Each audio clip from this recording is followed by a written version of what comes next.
Thanks for tuning in to WilmsFront. Visit timwilms.com. Broadcasting from the Unshackled Studios in Melbourne. This is WilmsFront. Brought to you by the Unshackled.net. Now here's Tim Wilms.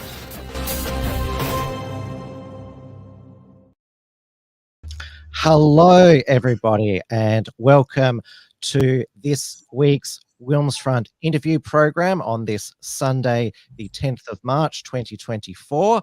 We are broadcasting live on the WilmsFront YouTube channel, the WilmsFront Odyssey channel, and the WilmsFront Rumble channel. It is 8:30 p.m. here in Melbourne, Victoria, starting a little bit earlier tonight because my guest is from New Zealand, which is 2 hours ahead of us, where it is 10:30 p.m. and at the moment is ahead of Australia on many fronts, with its based new government led by National Party Prime Minister Christopher Luxon, New Zealand First Deputy Prime Minister Winston Peters, and ACT Party leader David Seymour.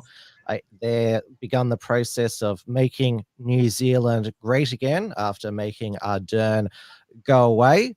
New Zealand's far-left triggered mainstream media, by contrast, is in its death throes. So to celebrate the death of fake news in New Zealand, my guest is William McGimpsey, previously known as the Zeitgeist New Zealand, which publishes clips of the appalling left-wing bias of New Zealand's mainstream media, which myself and Dewey De Boer used to play on our Trad Tasman Talk program. William is now a contributor like me to New Zealand's Reality Check Radio, one of a number of alternate independent media outlets that is going from strength to strength, catering to the ignored Kiwis. Dewey De Boer is also a host there as well with the Dialogue. William, welcome to WilmsFront. Yeah, well, thanks for having me on, Tim. It's a pleasure to be here, even if it is a little bit past my bedtime. Yes, it's quite late over there, so I definitely appreciate you coming on. Now, obviously, I'm having you on for, well, a celebratory reason. So the good news this week is that Newshub, or as myself and Dewey used to call it, Fake News Hub, is shutting down at the end of June, and this follows their axing of the project, the New Zealand edition, at the end of last year, which one of the hosts was a man by the name of Patrick Gower. And to set the scene for our Australian viewers, Patrick Gower is like a combination of Lisa Wilkinson and Waleed Ali combined. He is like the worst of the worst. He once traveled to Vermont to stalk Bernie Sanders on his morning walk. That's that's the type of leftist fanboy he is. Yeah, well, I mean, Patrick Gower, I think one of his worst escapades was when he tried to interview Stefan Molyneux and Lauren Southern, and they made mincemeat out of him live on TV. That still gets brought up on Twitter. I don't think he's ever really well, he had sort of recovered, but I mean, it was pretty hard to live down. And he was trying to do a hit piece on them, and it didn't really come off. He ended up doing a hit piece on himself. It was sort of the ultimate self-own. They started talking to him about race and IQ and these sorts of things, and he just had no answers on that front. Probably never thought about it in his life, probably living in the liberal bubble where they don't talk about those sorts of things. So he just didn't have any answers for it, apart from to accuse them of going off on a rant. Though for some reason he became the golden boy of Newshub, which is, so it was launched in 2016 as replacing, or being the as the name suggests, the news hub for TV3, which is one of your free-to-air networks, and so it was sold as that. But obviously, 8 years later, it hasn't worked out. I'll allow you to explain, well, how it basically it killed itself. Yeah, well, so New Zealand's mainstream media scene, there's basically two main channels. There's, in terms of news, two mainstream news providers. And one of them is TVNZ, so Channel 1 in New Zealand, which is publicly owned, but is partly commercially funded and has some public funding as well for from things like New Zealand On Air and stuff like that. And the other one is Channel 3. And that's the one that Newshub is on. It's on Channel 3. So for most of New Zealand's existence, or most of the time we've had television, we've just had one state broadcaster giving us one network news channel, network news at 6 o'clock. But when Channel 3 came in, it provided some competition in terms of the 6 o'clock news. But it never really reached parity with One News in terms of its viewership. So, I mean, I was just looking at some numbers today, and during the COVID lockdown, for example, so there's 5 million people in New Zealand, and about 1 million watched the daily 6 o'clock news during the COVID lockdowns. 750,000 per night were watching One News, 250,000 Newshub. And now that difference might be a bit bigger than what it was for a lot of the time, but in general, for the whole period that One News and 3 News and then later Newshub are operating, One News has dominated the ratings. But so I think there's sort of two. So it's been an underdog from the beginning, but there's really two reasons why it's failed, and one is just changing technology, and the other is media bias. So in terms of changing technology, it used to be the main mediums people got their news from were newspapers, radio, and the television news, the 6 o'clock news broadcast. But obviously with the development of the internet and social media, the range of ways people get news has proliferated. And so now there's online news sites like stuff.co.nz, which is like an online newspaper. There's social media like YouTube, Twitter, Facebook, where a lot of people get news. And there's also online streaming services like Netflix and Amazon Prime and other things like that. And there's also the on-demand services that the main channels run as well. And so because of this sort of this proliferation of different media,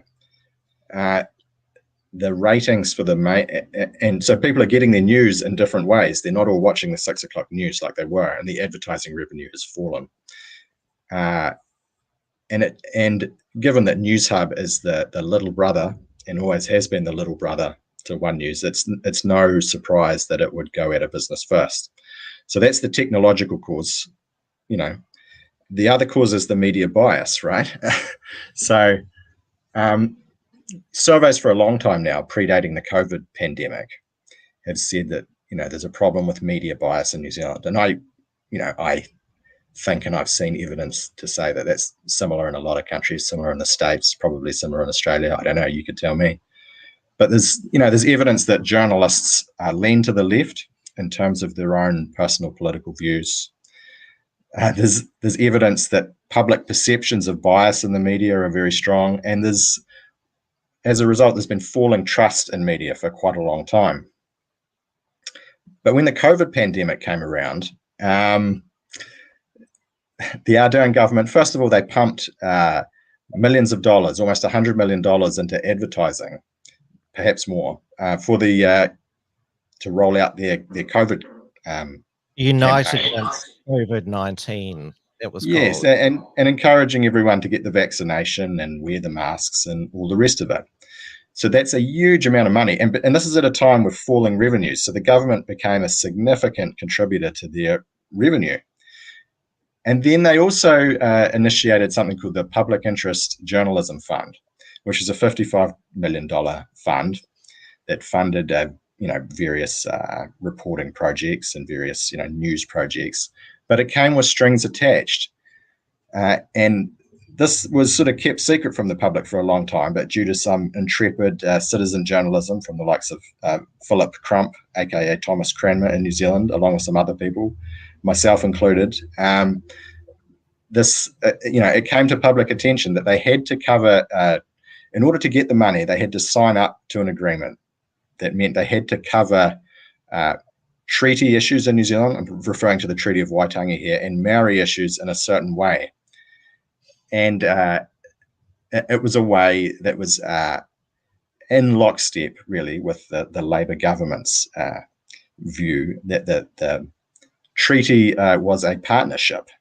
And this is the sort of legal and philosophical underpinning to their program of co-governance that they brought in, which is really undemocratic. It resulted in Maori representatives from the various iwi, the various tribes in New Zealand, getting places on local councils that didn't have to be voted in and couldn't be voted out, and things like that.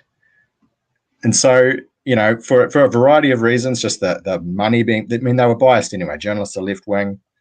They were getting this massive infusion of COVID money to do COVID advertising on behalf of the government, which, and you can only think, if you're a news company, that much money is going to curry favor and influence the way you cover issues.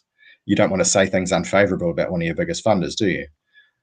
And then the Public Interest Journalism Fund with strings attached. And so this just increased the perceptions of bias amongst the public to the point where the already low and falling trust in mainstream journalism, including in Newshub, just fell even further.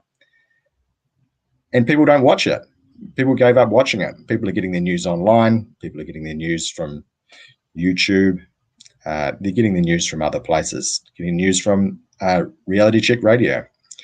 And so, that's why Newshub going out of business. We had something similar here during COVID, the COVID lockdowns by our so-called Liberal government under Scott Morrison. It was called the it was the $5 million Regional and Small Publishers Innovation Fund. So to keep open all of those regional newspapers and websites. It's sold that we're supporting the Fourth Estate, but obviously there's a quid pro quo whenever the government doles out money to, it's basically a bailout. That's what you'd call it. And it's something that I call the political media complex. All of the mainstream media journalists, they want to be, they especially all wanted to be at those COVID press conferences and obviously the government ministers give them all the leaks in advance. And obviously that's the reason why also the media was eager to push the lockdown propaganda, because what else can people do but watch TV? Yeah, for a long time, media, not just in New Zealand and not just in Australia, but in most democratic countries, have sort of become or styled themselves as a sort of Praetorian Guard, like defenders of the faith of liberal democracy. And they're here not to just report the news, but to defend a certain ideology that they view, or at least they tell us, that is necessary to the functioning of liberal democracy. But is it really democratic to be telling people in a democracy what to think or how they should think? And especially when you're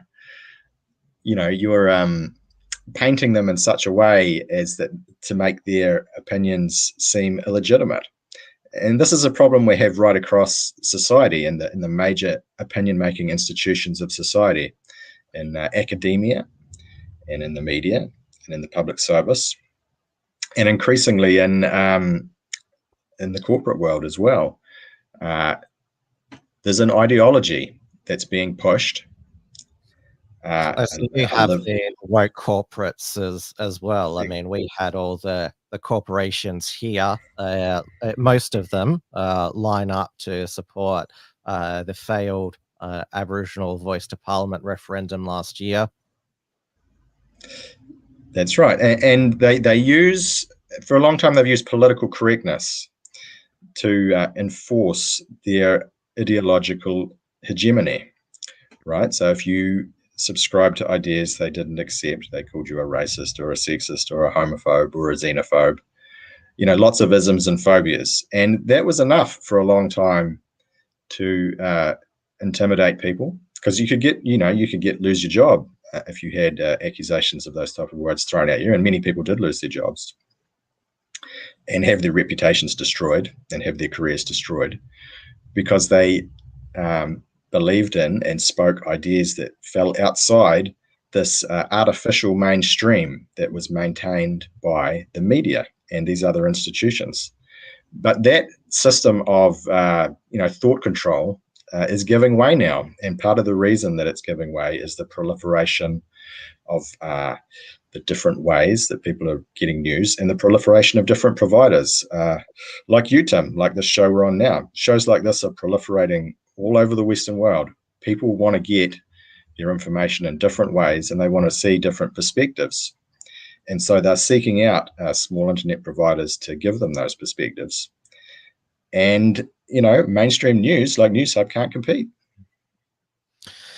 And there was, obviously, there has been a lot of the journalist and academia class. They've been in tears that this is so bad for our democracy, the death of Newshub, and tried to lobby the government for another bailout, which I think that my reading is that government ministers said or gave a good eulogy to Newshub, but they're not going to throw some bailout money.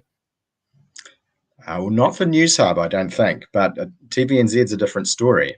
And I don't know if you want to move on to TVNZ now, but TVNZ have also announced cuts of several shows, in some ways several iconic shows that are sort of cultural touchstones in New Zealand, like Fair Go, for example, which is a show where people send in complaints about being ripped off by various people, and the reporters go after them and explain what's happened and try and get things. Do you think that maybe TVNZ has done that to sort of to try and get a headline themselves? Because our ABC does this here, which is though our national broadcaster, it's fully government funded. If they want more money, they threaten to axe like local news, that sort of thing. Do you think that TVNZ, they're sort of, rather than cutting the fat, like the middle managers, all that sort of thing, they're going for the iconic shows? Maybe it does have a sort of a whiff about it of trying to shake down the government for more money. But I mean, I couldn't say for sure. I mean, I'm not on the inside of that discussion, but it's definitely a possibility. I think, none of these things are really simple. There are, I think, some legitimate arguments for, public funding of journalism.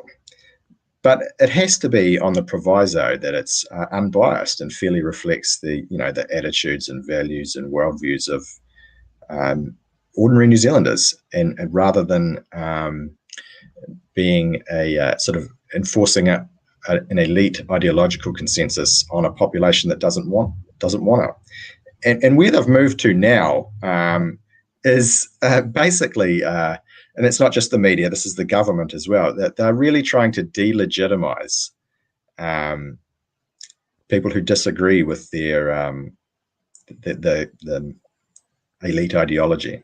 And that's really just unacceptable in my view. Well, your mainstream media, they got massively triggered, and they were like, "How dare you?" When Winston Peters, his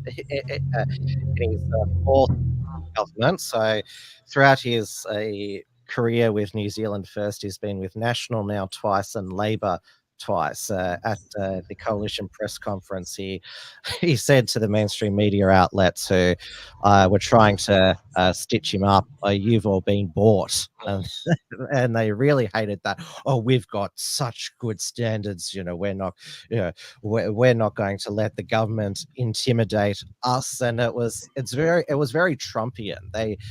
And this is another thing why people don't respect the mainstream media anymore. Like, they always act like they're the moral arbiters, but they hate scrutiny themselves, particularly that people can now talk back to them on Twitter, X, and a lot of them always complain about cyberbullying, cyber stalking, that sort of thing. They really don't like it when they're held up to the same scrutiny. Yeah, well, I mean, in some ways, social media is the democratization of media, isn't it? I mean, it turns people who are interested in media from passive consumers into active participants.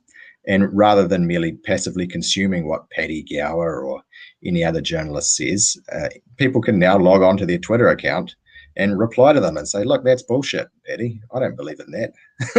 And then point out why he's wrong. And Paddy Gower doesn't like having to deal with that, and nor do a lot of the other ones. And so what we're getting now is lots of complaints, like you say, of bullying, cyberbullying, all that sort of thing. So when I disagree with some of these journalists on Twitter, then I'm a big, bad, evil racist engaging in cyberbullying.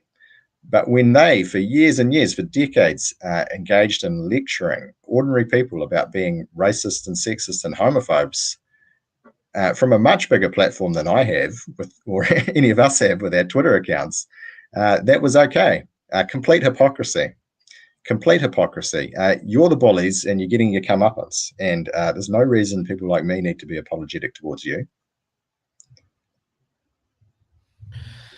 It was quite, I would say, quite inspiring that at your general election, despite the entire mainstream media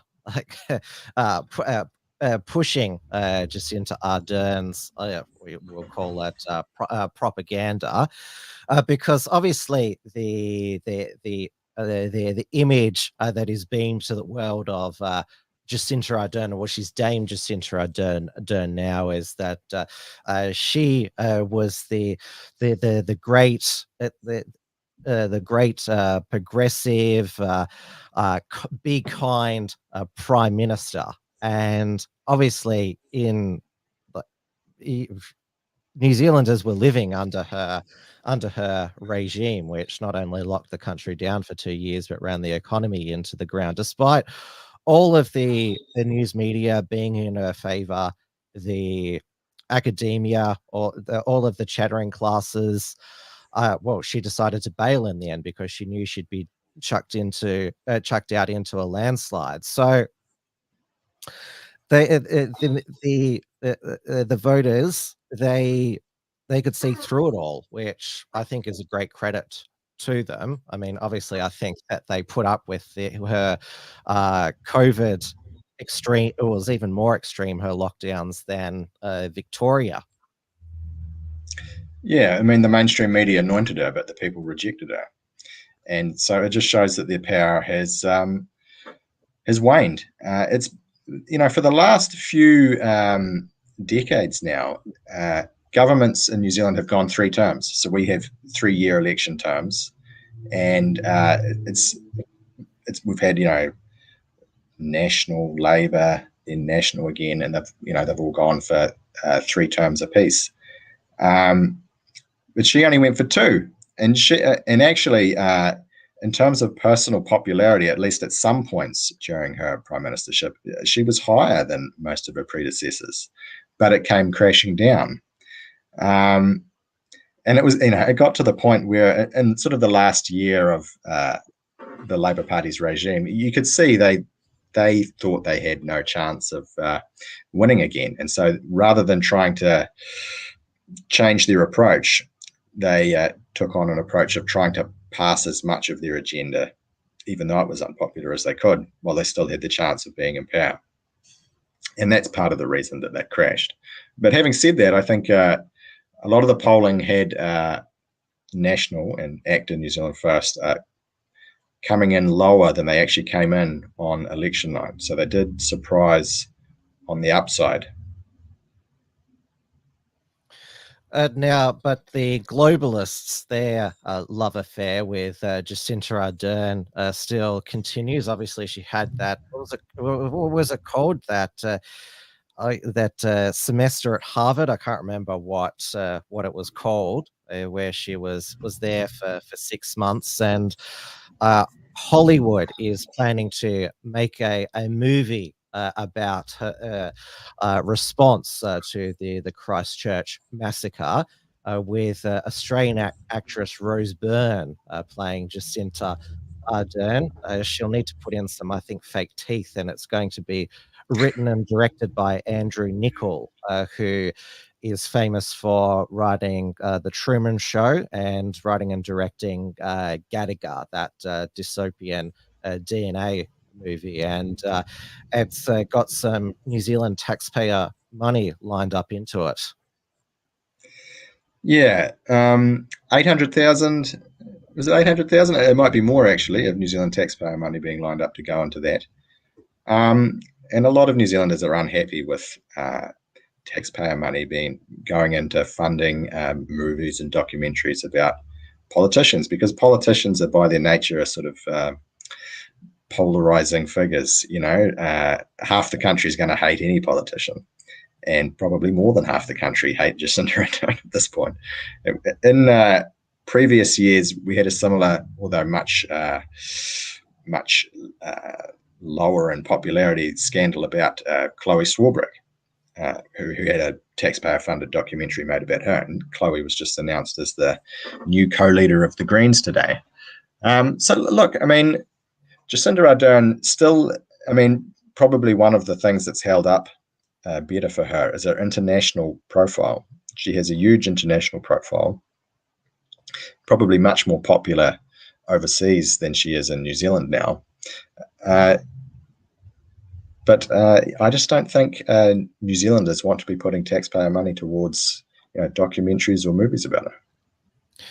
Well, I think you and I both know the job that she really wants one day is Secretary General of the United Nations. I mean, she was a young global socialist leader. I mean, she's still young at 43. So obviously, following in the footsteps of her mentor, Helen Clark, she missed out on the Secretary General job, but she's another New Zealand globalist on the stage, and was another COVID pusher.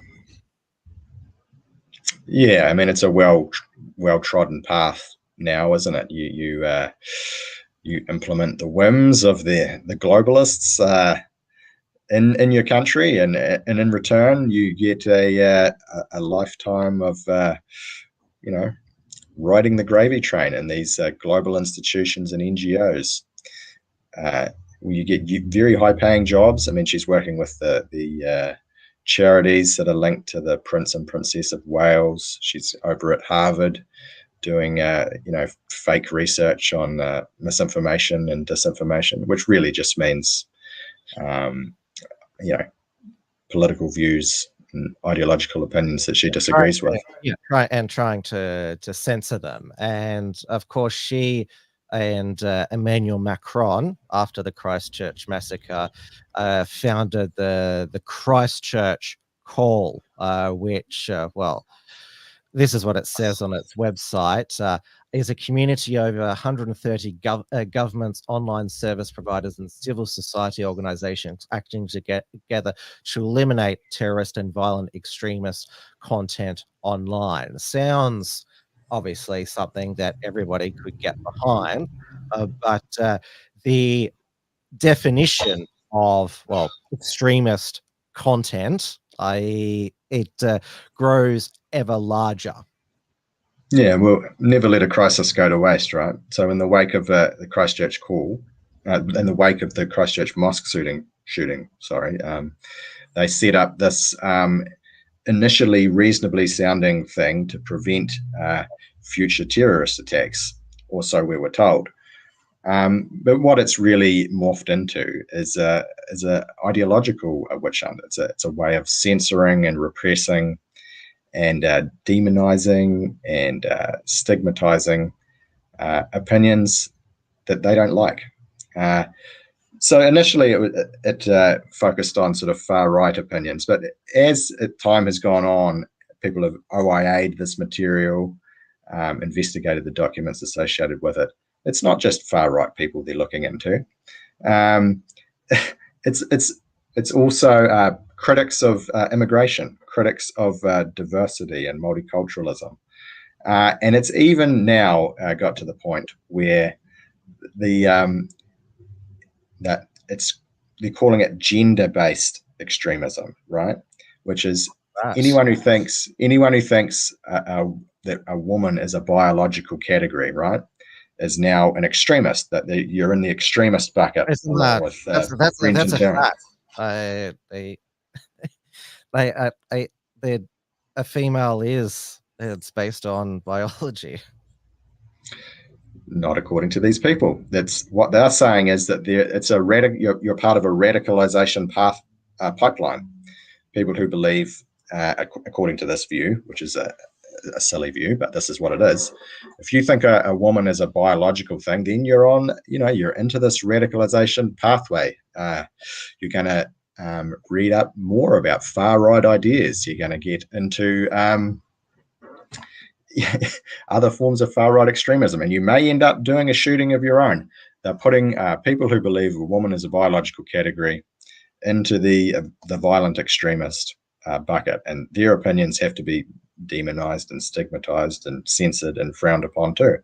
The problem is, like, most ordinary people believe that. It's only a very small, as far as I can tell anyway, it's only a very small minority of people that think whether you're a woman or not. Depends on how you're feeling, like how you feel, whether you feel female or you feel male. Most people don't think of it that way. Now, the Christchurch call, it seemed to have led to a number of these mis and disinformation fighting organizations popping up. So one is the Disinformation Project, which said that the promotion of tradwives that was part of promoting far right pro-white politics. Yeah, well, I mean, this goes back to sort of Marxist ideology, isn't it? Like, it's about marginalizing the normal and normalizing the marginal.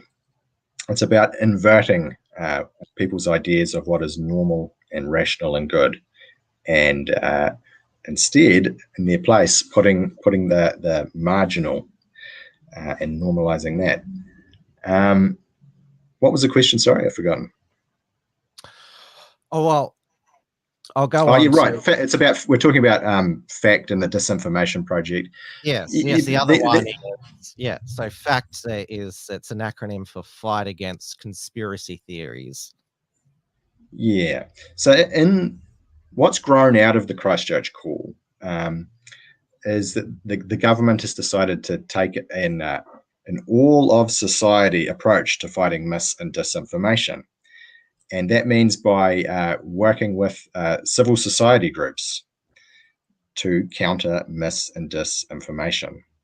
And so what they're doing is they're setting up these groups which, aren't formally part of the government, but really they're set up under the at the will of the government. They're just setting them up deliberately at arm's length. So it seems like the government isn't setting up a giant Orwellian circus to give them sort of plausible deniability. But that's what they're doing. And the DPMC briefing papers, Department of Prime Minister and Cabinet, they say this. They're taking an all of society approach to fighting mis and disinformation.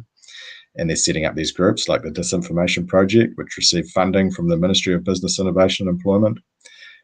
FACT, I do not know for sure if it's getting government money, but it very well may be. And what these groups are doing is they're taking the views that normal conservative people hold around. It's not even conservative people who think that a woman is a biological thing, people who think that too much immigration is bad, people who might be critical of too much diversity, people who are critical of drag queen story time, things like that, people who don't want their children being taught about homosexual sex in the schools, and they're trying to say that people who think that are radical extremists, even though a lot of most ordinary people think that. And it's an exercise in demonizing and stigmatizing them, to try and intimidate them into shutting up and going along with the program and not speaking out against them. I don't think it's working, but that's the plan. Well, Dewey Jabal with his new show, the dialogue on Reality Check Radio, certainly got facts knickers in a twist, because he managed to get Martin Sellner, the Austrian identitarian, on his program, and they call themselves Fact Aotearoa, which is, of course, the Maori name for New Zealand, and they called for government ministers to boycott outlets promoting extreme racist views. And so, of course, they refer to Martin Sellner as a far right-wing extremist who spearheads neo-fascist movement, identitarian movement. Austria. The outlet frequently promotes far-right causes and conspiracy theories. And it says here that Fact Aotearoa calls on Police Minister Mark Mitchell to take a stand and boycott the media outlets promoting someone whose warped racist theories motivated the Christchurch terrorists, because Brenton Tarrant gave a donation and an email to Mountain Sellner's organization. And this is another doozy part here. It says they accept that ministers have a right to discuss government policies where they can, but Reality Radio's promotion of Martin Sellner crosses the line. Like, the line is just something that they arbitrarily invented, so they can control what is and isn't allowed to be spoken about. Yeah, well, I mean, Martin Sellner was only ever tangentially connected to Brenton Tarrant, from what I understand. That it's a real stretch. Do you know the details on that? Well, just like I said, he gave a donation and sent an email, which, of course, Martin Sellner probably gets, he gets lots of donations and lots of emails. We had in Australia, he gave a donation to one of our nationalist figures, Blair Cottrell, and also wrote a comment calling him the God Emperor. And so, of course, he was accused of inspiring Brenton Tarrant as well. But I mean, why did Brenton Tarrant do what he did? I mean, he did it in part, it may even be the main reason he did it, was to get attention for his manifesto, right? And the reason he thought he had to resort to such extreme methods to do it is because the ideas he were trying to spread was so censored. So, I mean, what are these people arguing for? They're arguing for more censorship. It may have been what caused the problem in the first place. It may have been what caused him to do the attack, because he couldn't spread his ideas through the normal channels. So he tried to resort to violence to get a whole bunch of attention as a sort of another way of doing it. So these people who are concerned about terrorist attacks and preventing violence, they really need to ask themselves, is what I'm doing making it more or less likely that someone is going to commit a terrorist attack like this? Because if Brenton Tarrant could have just used the normal technology like we're able to do now, because Elon Musk has made Twitter much more free speech friendly. If that was available when Brenton Tarrant was writing his manifesto and trying to distribute it, or whatever he was trying to do, he may not have it may not have occurred to him that he had to commit a terrorist attack. And so really, I just want to challenge the people who think that censoring, suppressing, trying to shut down opposing ideas, I want to challenge them to say, is that approach really going to make it less likely that terrorist attacks happen, or is it going to make it more likely? Really think hard about this, because I'm not sure you've got it the right way around. Or Brett and Terrence just not right in the head, because people who commit. Well, he's not, obviously, but it's still there's enough rationality there that he can think through strategically what's more likely to spread his message. Well, I don't know if fact. Well, they also teamed up with Stuff to do a hit piece they called Reality Check Radio, a fringe radio station that chats with ministers and conspiracy theorists alike. And to Christopher Luxon's credit, he said he wanted his ministers to talk to be available to as many media outlets as possible. And Reality Check Radio hit back, and well, they called. They said it was the Stuff piece was a hysterical anti-free speech campaign by far-left lobby group Fact Aotearoa and Stuff.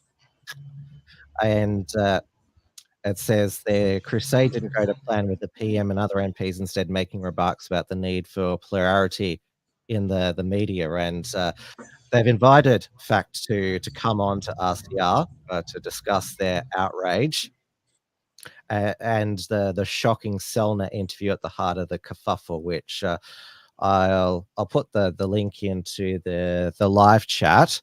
And Martin Selner, he has just been allowed back on Twitter X, which is excellent. It's all in, obviously, German, but you can translate it. He's married a lot of people might remember to Brittany Pettibone, who's an American. So I don't know if Dewey is responsible for getting Martin Selner back on Twitter X, but yeah, it's backfired on Fact. Yeah, well, Martin Selner's big idea is remigration, and it's simply the idea that the large, in his context, the large Muslim migrations into Europe aren't working out so well, and more of them are coming. And so what we need to do is address the push-pull factors that are causing people to come in and see if you can reverse them so that some of those people can go out again. How unreasonable is that, really? If people have come in and they're causing a problem and they're not assimilating into your society, and in fact they view themselves as enemies of your society, maybe it's not a good idea that they're there in the first place. And changing the incentives so that they are willing to leave again, there's nothing, what's unreasonable about that? And the Alternative for Deutschland in Germany proper, they have talked about repatriation of non-integrated mass migrants. But one of the AfD leaders' staffer was sacked for meeting Martin Selner, so they're sort of still. Well, they obviously got to be careful that there's not a high court challenge to ban them, because it's abused the German constitutional ban on National Socialism to try and ban any nationalist party. Yeah, we have to ban certain political parties from operating with it in order to save democracy. Yeah, that's just ridiculous, isn't it? Like, look, the policies that have been the reason that the so-called far right, which is really not as far right as people are making it out to be, but the reason that they're gaining more public support and more getting more people into governments right across the Western world. I mean, we're seeing this is a phenomenon that's going on right across the Western world. We've seen it with Trump. We saw it with Brexit. Geert Wilders in the Netherlands is getting elected. The AfD is is making strides in Germany. Marine Le Pen, I saw polling the other day that she would win a presidential race in France. We've got a much more right-wing government than we had in New Zealand now. This is a pan-Western phenomenon, and it represents the will of the people, right? It represents the will of the people. People are turning to these parties because the established parties, their policies have failed, and people are rejecting them. And people are looking for new solutions to the problems that these established parties have caused. And they're turning to these so-called far-right parties because they seem to have solutions. Like they talk about migration, for example. Migration is causing legitimate problems in Western societies. And so, of course, politicians and parties that talk about that as a problem are going to become more popular. The left's answer to this isn't to change any of their policies. It's merely to try and demonize and ban their opponents, which is anti-democratic, isn't it? Well, Stuff used to be owned by the former Australian newspaper company Fairfax, which is now merged with Channel 9 here, and they sold it for $1, which showed just how much they wanted to get rid of it. Yeah, well, I mean, we're back to the fragmentation of media. Because the way people are consuming media has fragmented, and they're getting their media through so many different mediums now. It makes it harder and harder to get those eyeballs that the advertisers need into any one medium.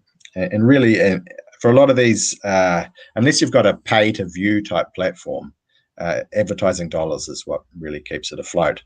And it's getting harder and harder for any one platform to capture the advertising buck. And so, I mean, these platforms, they have, overheads and fixed costs that require a certain amount of advertising money to keep them afloat. And if they can't meet that, they go bust. I should also mention that Newshub is owned by Warner Brothers Discovery, which owns CNN. So that company has well-established expertise in running news organizations into the ground. Yeah, I mean, New Zealand's a little country at the end of the world, and that's a big global media company. So it's not like what happens in New Zealand is going to be a high priority for them. And if the news business really isn't making any money, that's small potatoes for them. Why would they keep it going? But what it does mean is that the resources, the infrastructure, the journalists, the systems they've got set up there, they're not all going to go away just because the owners have decided that it's not a profitable enterprise anymore. And so there is an opportunity for another player to come in and invest and take it over. And that's something that may happen. I don't know whether it will happen because it may just be that traditional journalism isn't profitable anymore with this proliferation of new media and proliferation of different ways people are consuming the news. But it's possible a new owner could come in and set up a new operation to take on One News and TVNZ before June when they've said they're going to shut down. We'll have to wait and see, I guess. Though the independent alternative media, and that has filled the market that the mainstream media continues to have contempt for. There's not just Reality Check Radio. There's a platform founded by Sean Plunkett. There's the BFD, which used to be Whale Oil Beef Hook. So there has been over many years now a uncatered for market, but it seems that the mainstream media outlets would just prefer to die, or well, they've got a few other tricks left up their sleeve. I mean, I'm sure that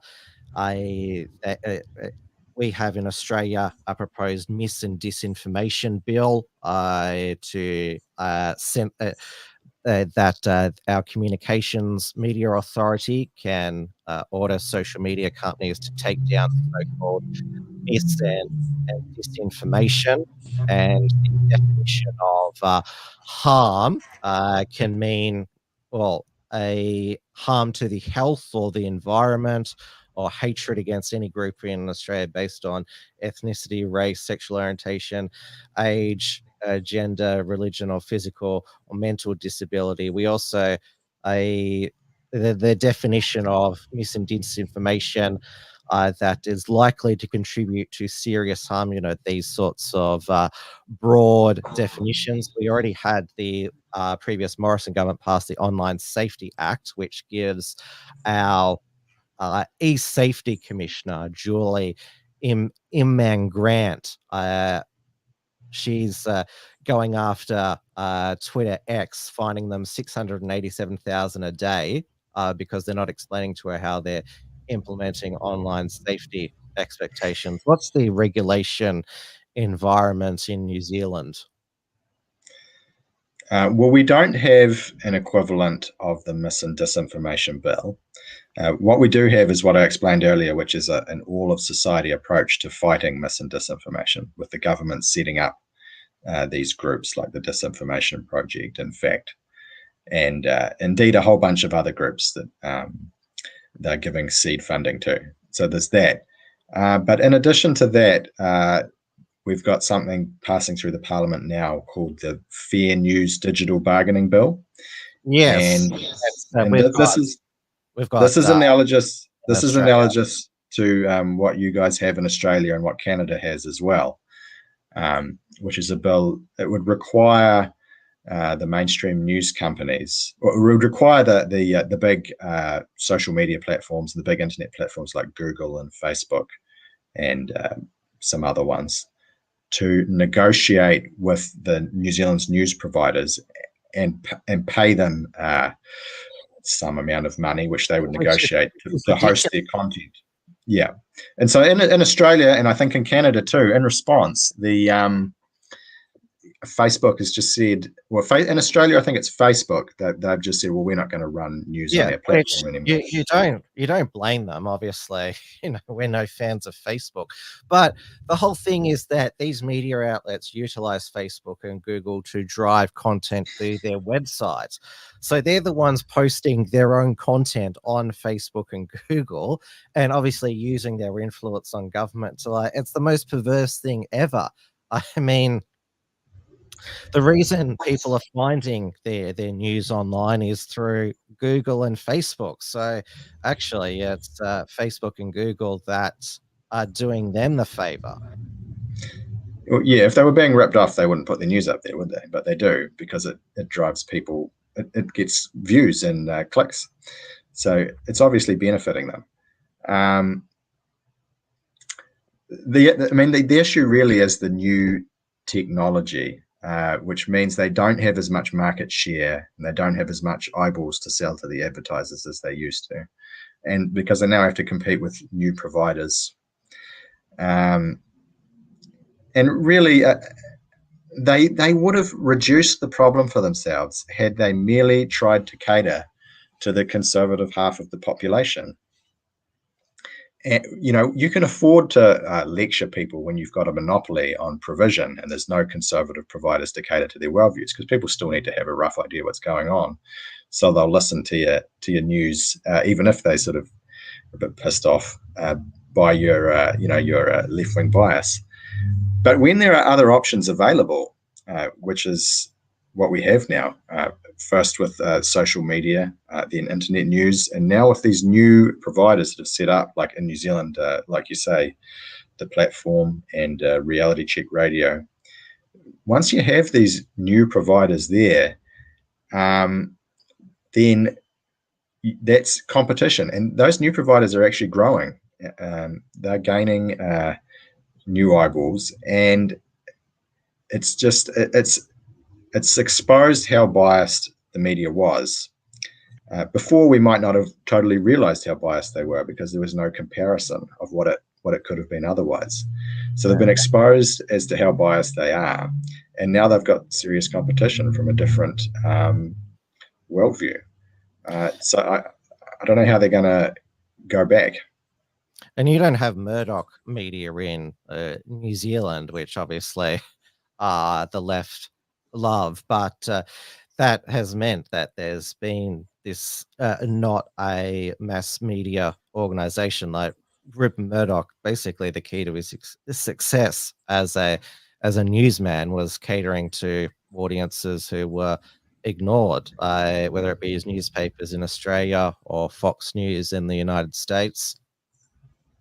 Yeah, well, I mean, I was a big, back in the day, I was a big Fox News fan because it catered to a more conservative worldview. But what we have now, in many ways, is even better. You can find, if you search out different news providers online, you can find different providers of news that cater specifically to the way you think. Now, there are good and bad things to that. It is helpful to be challenged by different worldviews from time to time.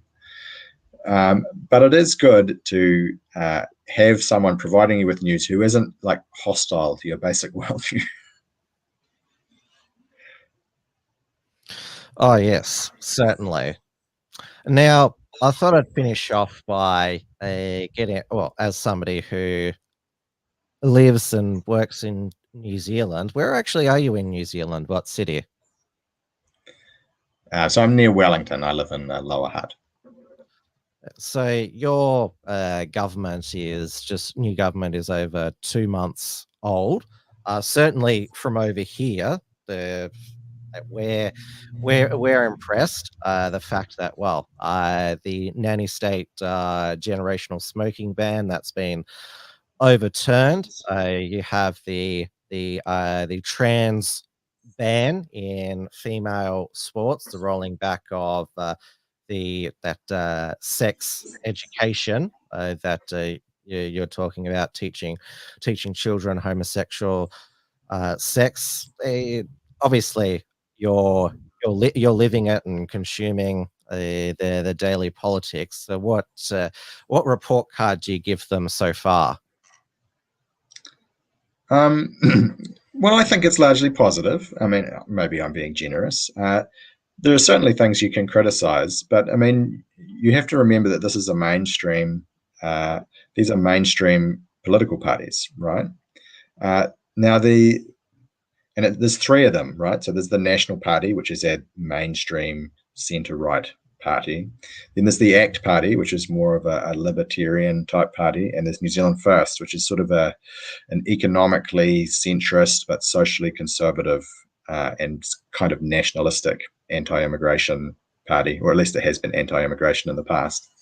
And they put together quite a reasonably, one of the most comprehensive, I think, coalition agreements we've seen in quite a while, with reasonably detailed, like a large number of policy points that all parties agreed on. And that looks great. That coalition agreement was great. It had lots of things that appealed to lots of people, and especially things that people had been talking about in conservative circles on social media. So that was great. And they put together a 100-day plan, which is now, the 100 days is now up.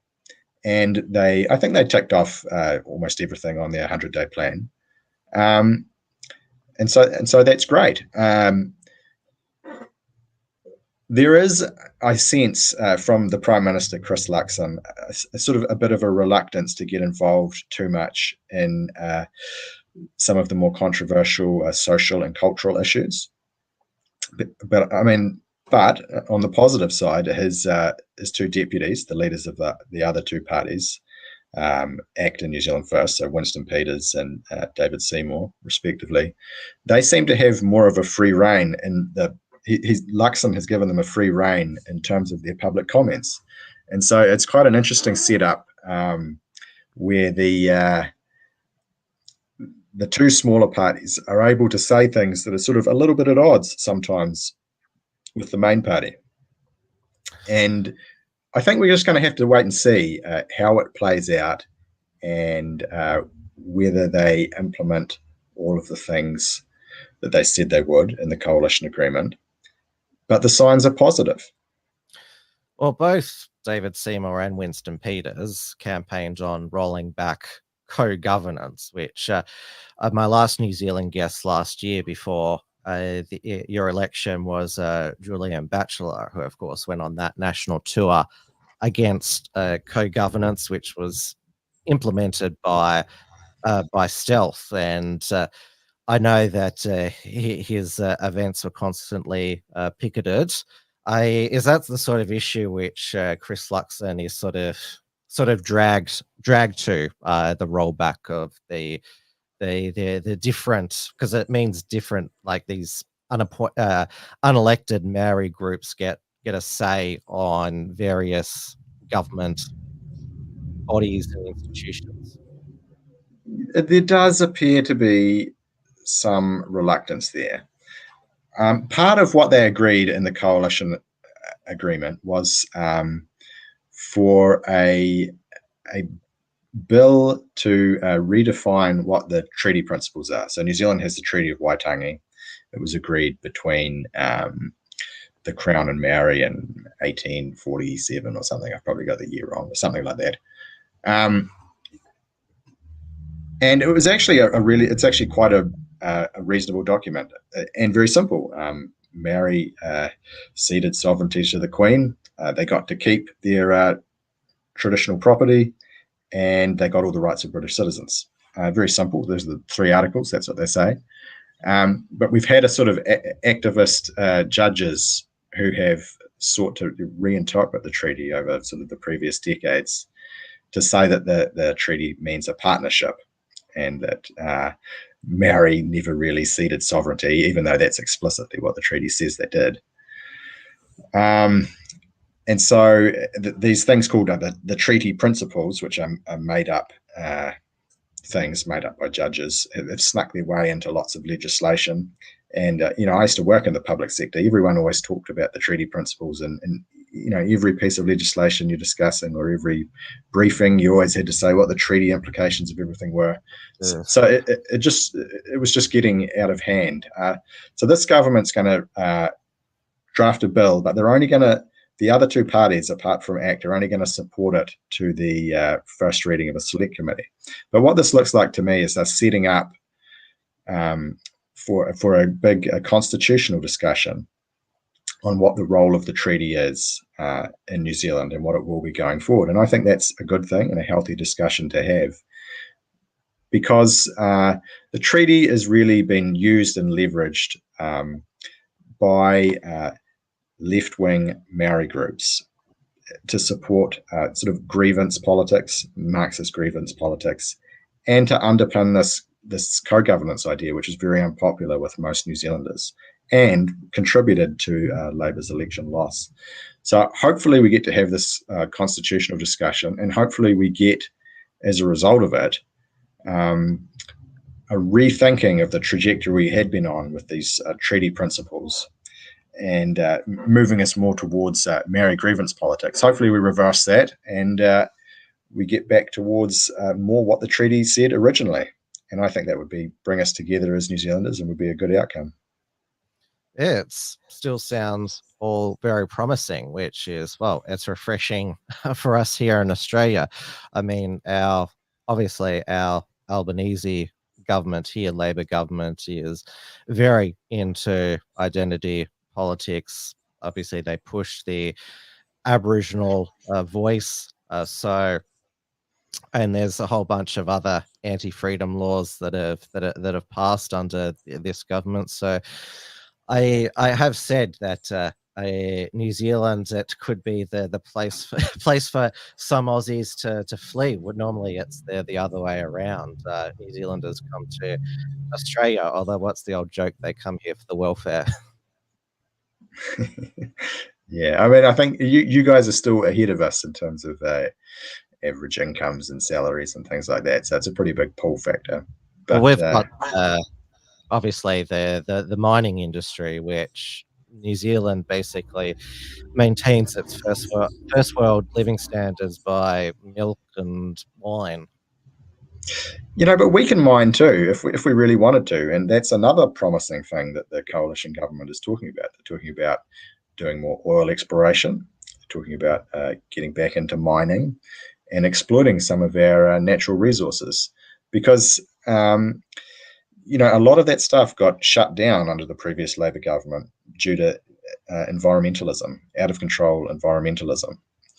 And the new government seems to be very positive towards reopening those industries again. And I think that can only be positive. Small countries like New Zealand, the ones that do well, often do well because of their primary industries and their resource extraction. Big countries can do well because they get into these big service industries and manufacturing, but you need critical mass to really be good at those sorts of things. So smaller countries, if they can exploit their natural resources, that can be a good strategy towards wealth and high living standards. And so I think it's a good thing to get back into that.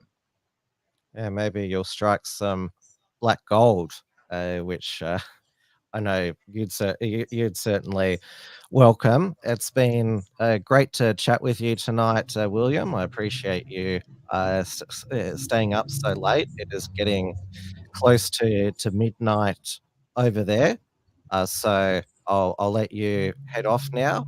So your Twitter X profile I will put into the live chat there. So if you want to see it's mainly you post the worst of New Zealand politics. What is it? The Greens have got a new co-deputy leader. They lost one of their MPs for being a serial shoplifter. So they're in all sorts of mess. Yeah, I mean, I try and just give just commentary about all the things that are going on in New Zealand politics, and I try and do a bit of analysis too, of what sort of philosophical beliefs or trends or policies are really going on, motivating a lot of this sort of stuff. So try and get a wee bit deeper than the mainstream news gets. So hopefully that's enlightening to people. Oh well, all the best, and we'll definitely keep in touch, and I continue to check your feed to see what's happening in the media political world of New Zealand. Thanks, Tim. It's been a real pleasure to be on. Thanks for having me. All right, everybody, that's the end of this edition of the WilmsFront featured interview program. Now, of course, I will be back tomorrow night for Tim's News Explosion, where I will cover all of the latest developments here in Australia, including, the drama that has been made here in Victoria with the Labor Day weekend heat wave, with the city of Melbourne deciding to cancel the Moomba parade, obviously trying to sort of make a statement about climate crisis. Then we'll also have the crime report, because there has been some more horrific crime that has occurred, and including the arrest and the disappearance of Ballarat mother Samantha Murphy. Also got the sports report, which will be spearheaded by Matilda's Sam Kerr's alleged anti-white slur at a London PC cop.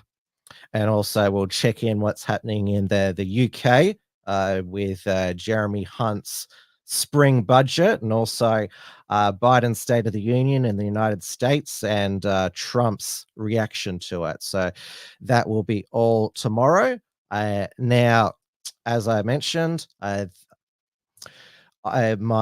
appear weekly on Reality Check Radio on its breakfast program every Tuesday with Paul Brennan. I still post the shows onto the Unshackled website, so you can find them. I'll put the link into the live chat there. So that is every Tuesday.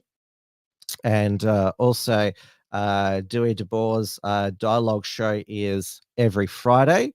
So he has already, as I mentioned, got a number of already got a number of headlines for his interviews. So it's great to see him doing well and getting good reviews from both listeners of Reality Check Radio and also from his critics as well, which is what you want. So remember, if you want to support the work of the Unshackled, you can take out an Unshackled membership at the unshackled.net/membership. So we have premium membership for $5 per month, silver $10 per month, gold $25 per month, platinum $50 per month.